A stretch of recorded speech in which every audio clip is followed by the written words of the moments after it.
जी भरिसां प्यारो ॻोठ जे हाई स्कूल में तरसियल के इंशाह जे बोर्ड मुतासिरीन ऐं स्कूल इंतज़ामिया विच में स्कूल ख़ाली कराइण लाइ 1 महीने जी छिकताण खां पोइ सगा शाख प्यारो जी कोशिशुनि सां एसी दादू शाहनवाज़ मीरानी नोटिस वठंदे मुतासिरीन वटि पहुची उन्हनि सां ॻाल्हियूं कयूं। मुतासिरीन पारां ॿाहिरि न थियण जूं दाहूं एसी दादू मुतासिरीन खे खाध खुराक जो सामान ऐं टेंट ॾेई वापसि पंहिंजे वथाणनि ॾांहुं उमाणे स्कूल ख़ाली कराए छॾियो। राब्ते ते एसी दादू शाहनवाज़ मीरानी ॿुधायो त तालके जे समूरनि स्कूलनि में तरसियल मुतासिरनि जी मदद करे स्कूलनि मां लॾाए टेंट सिटी में तरसायो आहे। अॼु सगा शाख जे प्यारो जे अॻवाननि जी निशानदही ते पहुची तरसियल मुतासिरनि जूं तकलीफ़ूं ॿुधियूं।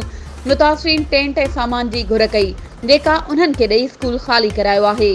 हुन वधीक चयो त असांजे फर्ज़ में शामिल थिए थो त असीं ग़रीब मिसकीननि जी हर मुमकिन मदद करियूं। इन मौक़े ते सगा प्यारो जो सदर न्याज़ इलाही अबड़ो अब्दुल रज़ाक पंवर एजाज़ अहमद पंवर लियाकत पंवर इमदाद अली पंवर ऐं ॿिया एसी दादू सां गॾु हुआ। वधीक ख़बरुनि ऐं अपडेट्स जे लाइ असांजे चैनल खे सब्सक्राइब कयो ऐं हा बेल आइकन खे प्रेस करणु न विसारिजो त जीअं असांजी हर नई अचण वारी वीडियो तव्हां ताईं पहुची सघे।